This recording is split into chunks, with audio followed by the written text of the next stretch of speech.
Lorsqu'on parle d'Abraham Lincoln, on parle de la guerre de sécession, de l'abolition de l'esclavage, d'un des présidents les plus emblématiques des États-Unis d'Amérique. Mais connaissez-vous réellement son histoire et le rôle qu'il a joué dans la construction des États-Unis tels qu'on les connaît aujourd'hui? Nous sommes le 12 février 1809 au Kentucky et Lincoln vient de naître dans une famille modeste. Il n'aura pas une enfance normale, notamment à cause du décès de sa mère. En grandissant, il tombe amoureux de la lecture, il lit énormément et se fait vite remarquer pour ses grands talents d'orateur. Il s'impose rapidement comme une figure politique et en parallèle, en autodidacte, il passe le barreau et devient avocat. Lincoln prend rapidement position contre l'esclavage à Washington. Son parti est divisé sur la question de l'esclavage et finalement, Lincoln sera laissé de côté.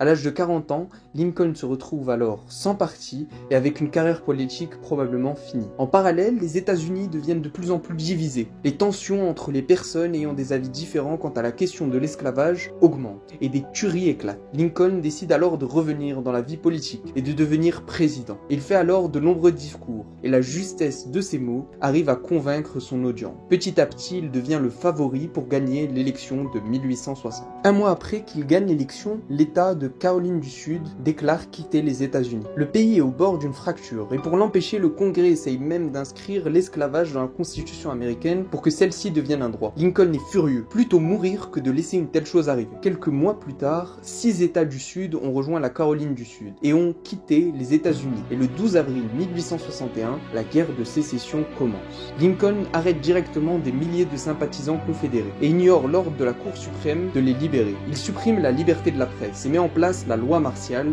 et s'octroie de nombreux droits de guerre. Durant les premières années de la guerre, le Nord perd un grand nombre de soldats. Les Anglais pensent même à soutenir les États du Sud. En même temps, Lincoln perd son fils de 11 ans d'une maladie. Il ne perd néanmoins pas pied et reste conscient que la défaite du Nord aurait des répercussions terribles. Le 22 septembre 1862, Lincoln déclare que tous les esclaves des États-Unis sont à partir de ce moment des hommes libres. Et pour que cela soit vrai, il faut que le Nord gagne la guerre. La déclaration permet aussi aux Afro-Américains de rejoindre l'armée. 200 000 Afro-Américains joueront alors un rôle décisif dans la victoire du Nord. Lors d'une dernière bataille à Gettysburg, 50 000 hommes perdront la vie. Et peu après, le Nord gagne la guerre, qui aura causé la mort de pas moins d'1 million d'Américains. Lincoln, quant à lui, après cette longue guerre, est enfin soulagé de toute cette pression. Il décida alors, avec sa femme, d'aller assister à une comédie de théâtre. Et il y sera alors assassiné d'une balle dans la tête.